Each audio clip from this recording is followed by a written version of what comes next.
Aloha, everybody. How's it going? Welcome to our first Tiki Tuesday Talks. I'm Pete Nevenglosky, founder of Tiki by the Sea. Super stoked to have you guys watching with us. Really glad to be a part of what's going on here.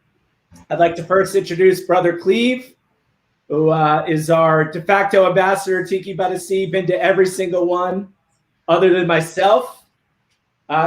Cleve, give a wave. Hey! Next, Steva Casey, Managing Event Coordinator. Hi, Steva. Hi. So excited.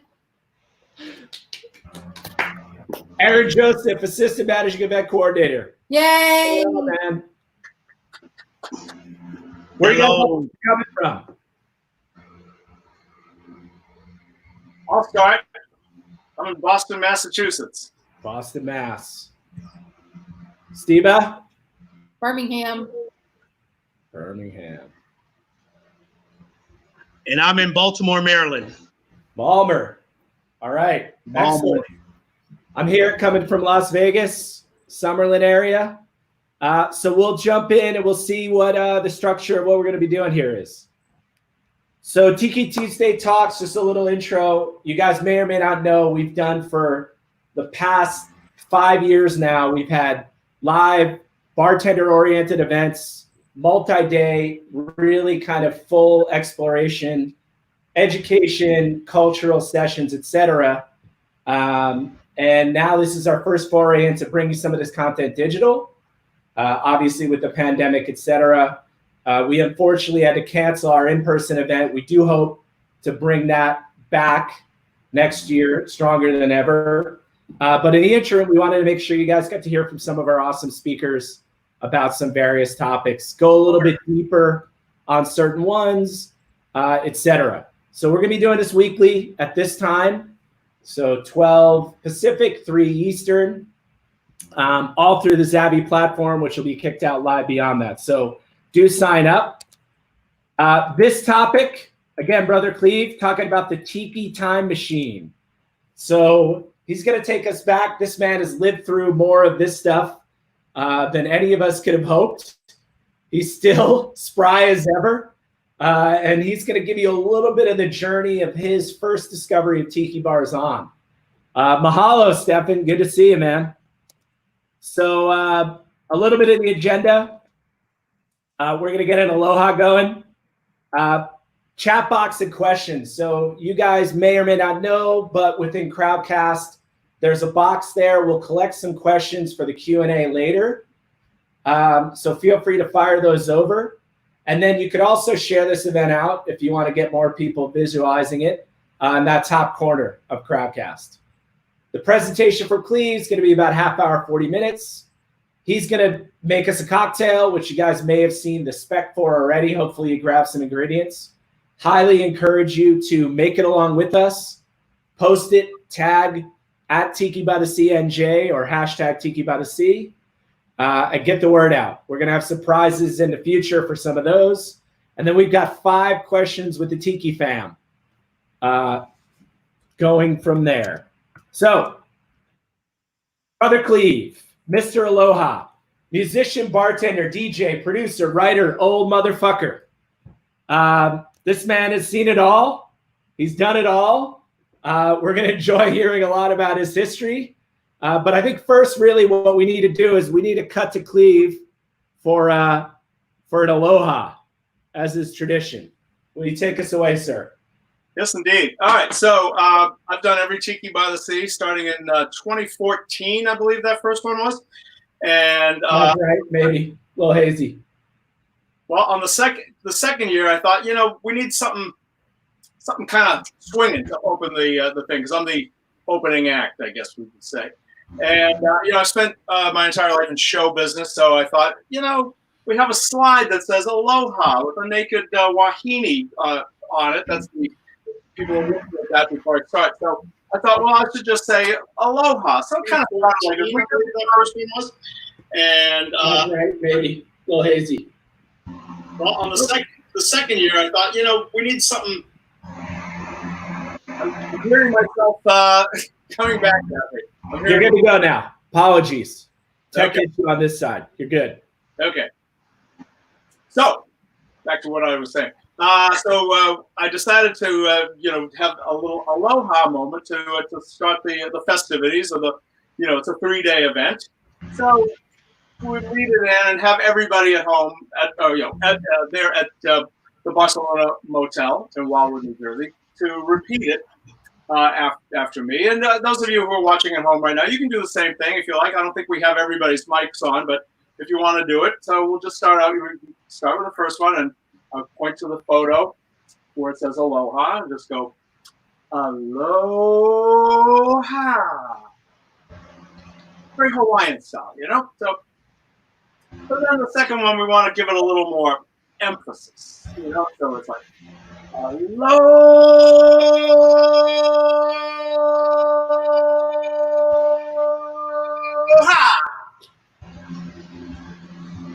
You want to repeat that now? But we better do it. All right. So the next one, though, the finale of the whole thing, we go, Aloha!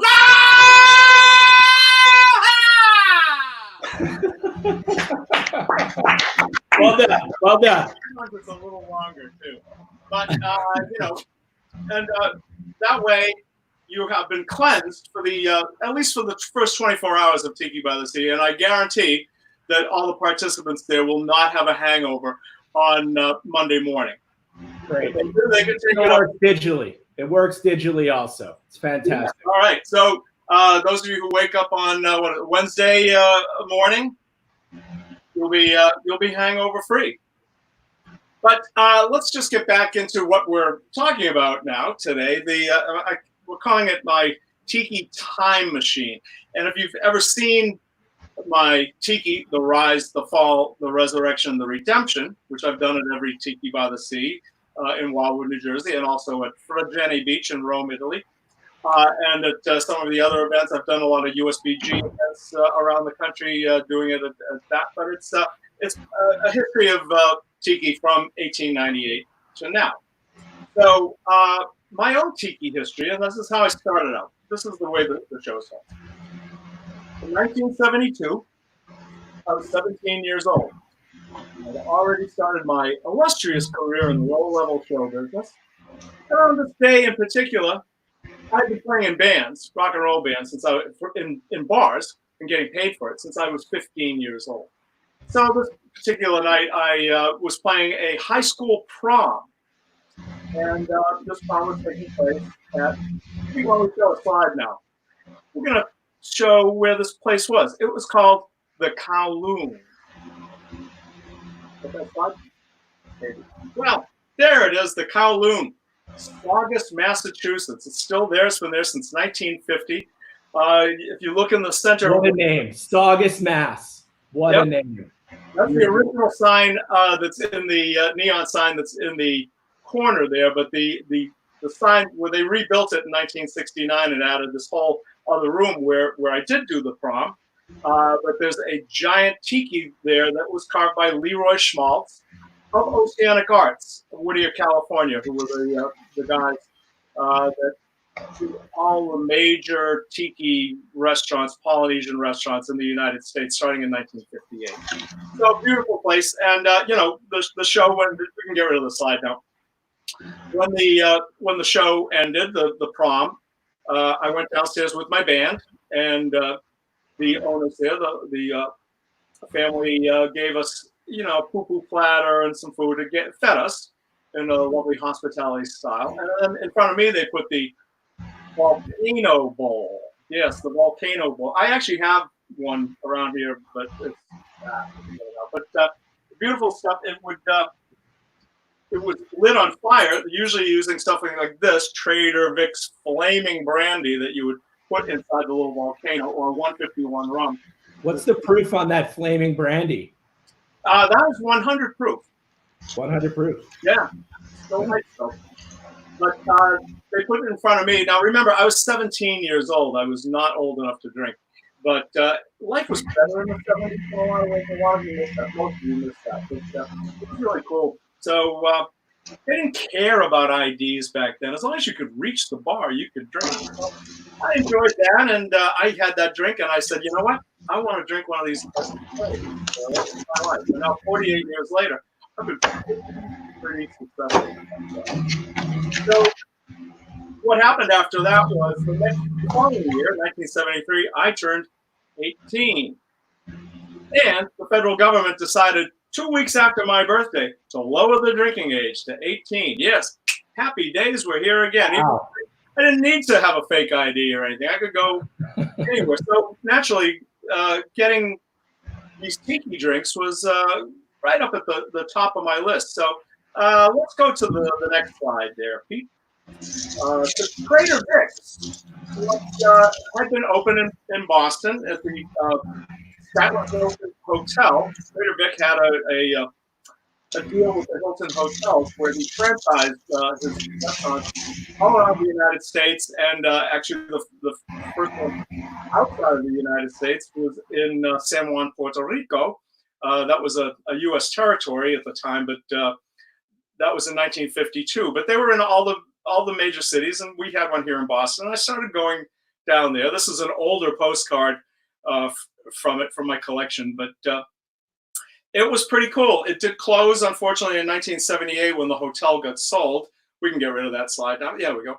So I couldn't go to that Trader Vic's anymore. Eventually, I did get to other ones. The one in Atlanta and in Emeryville, California, and there was one in San Francisco before that I visited.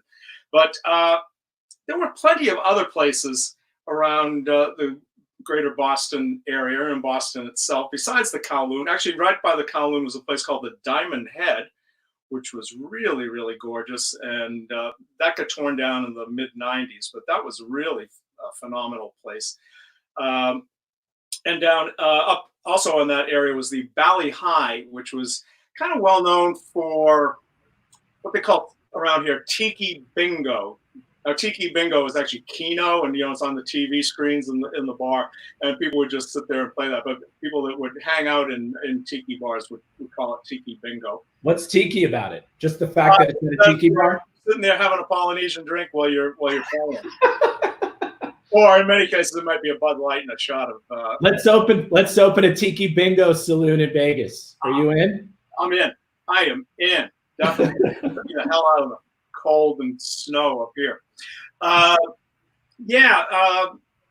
was a great place. One of my favorites. I actually have you can see, you can't really see it here, the South Seas, which was in Chinatown. Wait a minute. I got something here I can show you. Now this is an original menu from there. Beautiful. This is so Sven Kirsten, who wrote the book on Tiki Modern. This would be considered a Tiki Modern design. Kind of like it might have been painted by Picasso or that type of style. And here's your wine list on the back. But they also had a separate cocktail. Pretty extensive wine list there, huh? For a yeah. Tiki bar? Well, actually, no, not really. It is cocktails, tall drinks, bourbons, okay. Irish whiskey, scotches, sours and fizzes, rums, gins, brandies, liqueurs. And then there's the wine and beer. Budweiser, Miller's, imported. Domestic wine, sherry, port, muscatel, claret, sauterne, and burgundy. Where's Miller imported from? Yeah. The west side of the country? No, that time it would have been Germany or England. Really? Oh, yeah. I didn't know that. Yeah, Watney's Red Barrel was one of the first imported beers that showed up over here, and Heineken, of course, and Beck's. And Beck's was considered like the real high class kind of beer. Watney's Red Barrel, eh? Yeah. good luck finding that in the United States these days. It was really good. Yeah, that's kind of it. Sparkling wines that has mums, which you don't want. This was their Tiki, their cocktail menu, their Polynesian drink menu. And as you can see here, this is a beautiful little artifact. I've had this for a long time. But, these are all Princess Papuli. That's $1.45. Dr. Funk, the original drink prescribed for Robert Louis Stevenson in Tahiti as a cure for heat sufferer. That'd be $1.50. The Mai Tai, this means the best in South Seas, and it is. Ancient Jamaican rum makes it so, all right? They did not have 17-year-old Ray and nephew at the South Seas. I can attest to that. What year is this from? What year is this menu? So this place closed around 1983 or 84. I'm going to guess that this is, I started hanging out there around 75. So this is around that time, mid 70s, what this was. It also had a non-alcoholic menu on the back, which of course has Scorpion for $2. I guess there's no booze in that. Who knows? Coconut juice, pineapple juice, and pina colada, which would just be pineapple juice and coconut. So really great little place. It had a waterfall in it, which was always really good. These places were really elaborate still in the 70s and early 80s, as they started to close down in the early 80s. But things like indoor waterfalls and just a lot of tikis and a lot of South Seas decor. And this continued, like all around the country, a lot of the places that I ended up going to. Actually, the most insane place of all was the Kahiki in Columbus, Ohio. And this is a sort of an artist rendition of the interior of it with this gigantic tiki fireplace. It was 80 feet high. There's an actual photo of it from their brochure. I guess if you got a motel or hotel room, they have all the little brochures in the rack in the office, and you could look at this and go, gee, Mildred, I think we should go there tonight. And some of the drinks and food there. This has the drinks inside.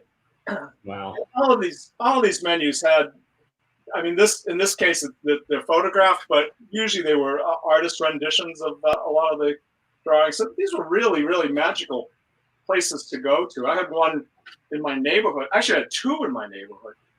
Maybe it was three. But the South Pacific, and you would get hammered at these places. But the interesting thing about all of these places was they all had the drinks were the same name, but they never ever tasted the same. Got to be like, well, who has the best Mai Tai? Well, actually the Kowloon had a really good Mai Tai. It does not taste anything like Trader Vic's original version of a Mai Tai or any later versions that Vic had done. It doesn't taste anything like that. But you would I've had discussions about this with some of the other old timers of our group, like Jeff Berry, who would say, you would find a drink that you liked at one of these places and just go there, and that would be what you would order there. One place might have a really great fog cutter. One place might have the one of my favorites, the Suffering Bastard, or the SB. Whenever you would order one of these, and the waiter would repeat it, he would always say SB. Like, no, don't say that word in front of it. I can't. So this has a lot to do with the fact that many of these places, specs weren't out there, right? It was kind of like interpret your own way type of vibe, and it becomes the house classic version, and there really wasn't the same documentation going on. Yeah, do you want to talk about that? Exactly. They just, they knew the names, but nobody knew how to actually make the drinks. Not for the most part. None of them were published. Trader Vic published a bartending guide in 1946, and then another one in 1972. But he never put the Mai Tai in either of those books. He saved that for his autobiography in 1977, Frankly Speaking, which is a really great book. I highly recommend that. I'll pull it out and show it to you, but it's over there. But that's pretty good. That's good marketing. Yeah. And he and Don the Beachcomber, as many of you probably know, is a picture of Dawn. This is an old menu of